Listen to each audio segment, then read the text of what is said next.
Hello everyone, good morning, welcome back to my channel. कैसे हो आप सब लोग? ये है part 2 of where all the places I went in Uttarakhand.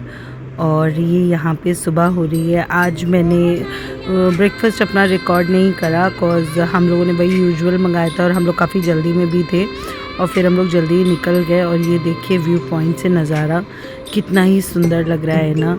एकदम ऐसा लग रहा है कि एकदम जैसे कोई मूवी का सीन हो। ये आप जो सामने क्लाउड जैसे देख रहे हैं, एक्चुअली में क्लाउड्स नहीं हैं, ये हिमालयन रेंजेस हैं। मैं आपको थोड़ी देर में जूम करके दिखाती हूँ। ये देखिए, आपको जो लग रहा है ना जैसे क्लाउड है, नहीं ये हिमालयन रेंजेस हैं। अभी आप थोड़े और ऊपर जाएंगे जैसे मुक्तेश्वर, रानीखेत या और जगह जाएंगे तो आपको ये रेंजेस और अच्छे से दिखती हैं। और उसके बाद हम ये यहाँ पे एक टी स्टेट था वो देखने आए थे। इतना सुंदर लश ग्रीन टी स्टेट था, मैं क्या ही बताऊँ आपको। चारों तरफ हरियाली ही हरियाली। और ये सब चीज़ें ना, मैं ये नहीं कह रही हूँ कि कुछ बहुत अलग है, नहीं अलग नहीं है, पर ये सब देख के ना इतना दिल को शांति मिलती है ना। ग्रीनरी में, नेचर में एक अपनी खुद की खूबसूरती होती है। और यहाँ मेरी नाकाम कोशिश मम्मी से कहने के लिए कि मम्मी स्माइल करो, यहाँ मेरी मम्मी को लगा मैं फ़ोटो ले रही हूँ, फिर मैंने कहा नहीं मैं वीडियो बना रही हूँ। तो मेरी मम्मी बिल्कुल स्वीटली स्माइल कर रही थी। और ये देखिए, यहाँ पे चारों तरफ ऐसे लोग फ़ोटो खिंचा रहे थे। दूर से हमें और मेरी मम्मी को लगा कि यहाँ पे लोग टी प्लग कर रहे हैं, पर नहीं वो एक्चुअली अपने फ़ोटोग्राफ्स क्लिक करा रहे थे। और बहुत सुंदर एक्सपीरियंस था ये। हमने यहाँ से चाय भी लिया, यहाँ पे 2 ग्रेड का चाय मिलता है। तो और फिर हम यहाँ से निकल गए। यहाँ से निकलने के बाद हम एक और गोलू टेम्पल गए थे। इस वाले गोलू टेम्पल में ना सीढ़ियाँ थी, तो हम वो सीढ़ियाँ चढ़ कर के ऊपर गए थे।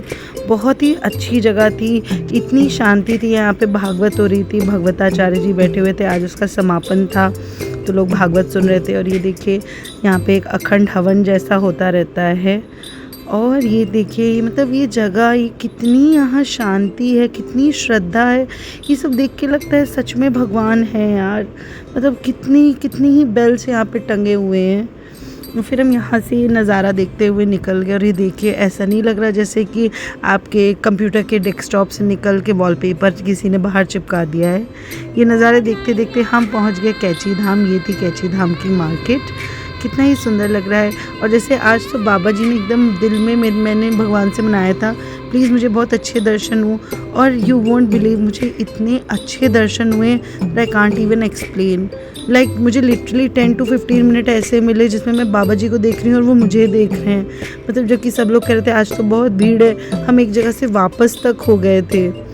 तो मुझे तो लगा था पता नहीं हमें दर्शन मिलेंगे भी कि नहीं मिलेंगे, लेकिन वो दर्शन जो मुझे मिले वो तो अनएक्सपेक्टेड थे। हमारा ड्राइवर भी शॉक था कि बहुत भीड़ लग रही है, पर उतनी भीड़ थी नहीं।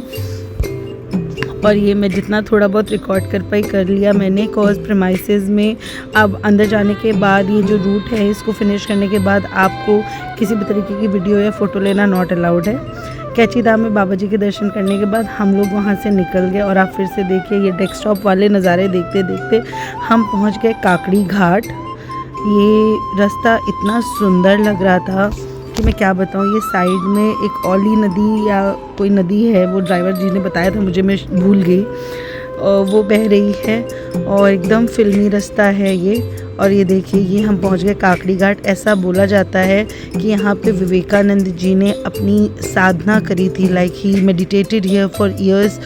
और ये उन्हीं का ही मंदिर है। ये वैसे यहाँ का जो भी बना हुआ है, बनावट है, वो नीम करोली जैसी ही है, नीम करोली बाबा जी के आश्रम जैसे ही है। और बट बहुत सुंदर जगह है, बहुत सुंदर जगह है। इतनी शांति थी।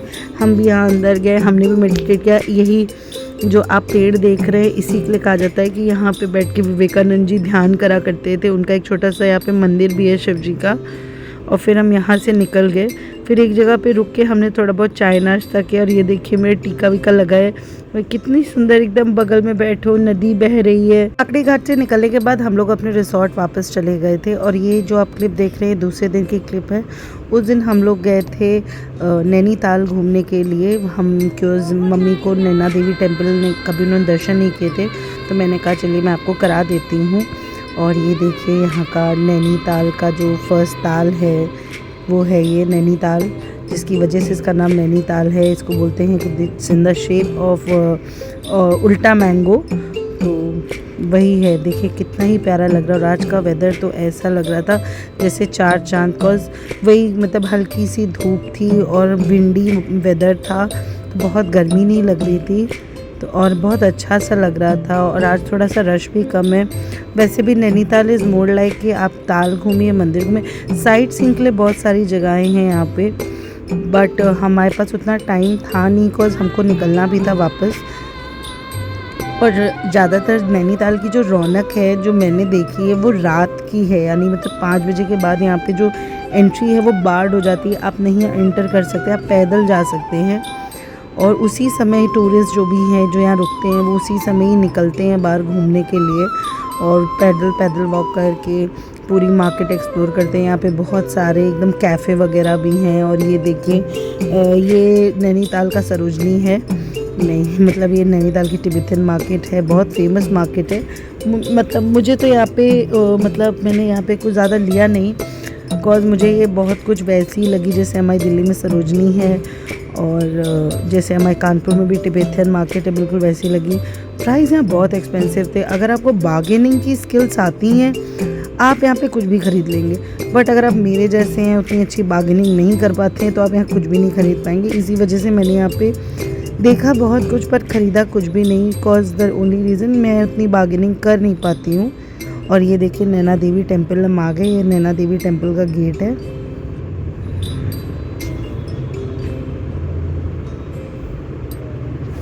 यहाँ पे भी अंदर शूटिंग उतना प्रोहिबिटेड है, तो मैंने थोड़ा बहुत जो फ़ोटो लिया वो लिया।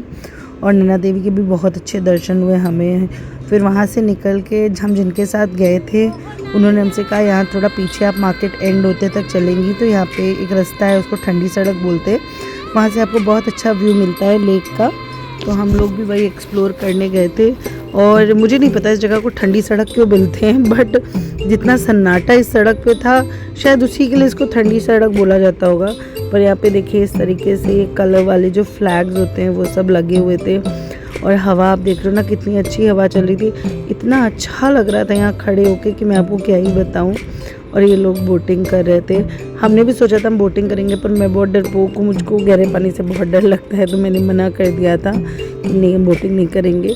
और ये वही जो मेरे साथ भैया गए थे, मैंने उनसे हेल्प मांगी थी तो वो मेरे लिए वीडियो रिकॉर्ड करते, मम्मी पापा को लगा उनकी फ़ोटो हो रही, कितनी क्यूटली वो लोग खड़े हैं यार।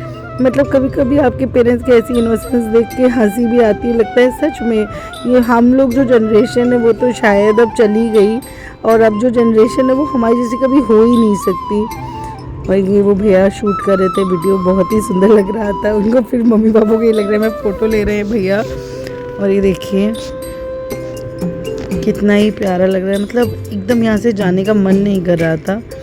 और इसके बाद हम लोग जब बाहर निकले तो एक जन अपने ठाकुर जी को लेकर के आए थे, और ये देखिए यहाँ पे सब लोग उनके साथ डांस कर रहे हैं। ये शायद इस्कॉन के लोग थे, बहुत अच्छा लग रहा था ये देख के। और इस नज़ारे के साथ मैं लेती हूँ आपसे अलविदा, और यहाँ नैनीताल से भी अलविदा। अब चलते हैं हम लोग वापस कानपुर। और अगर वीडियो अच्छी लगी प्लीज़ लाइक कर देना, चैनल को सब्सक्राइब कर देना। Bye bye.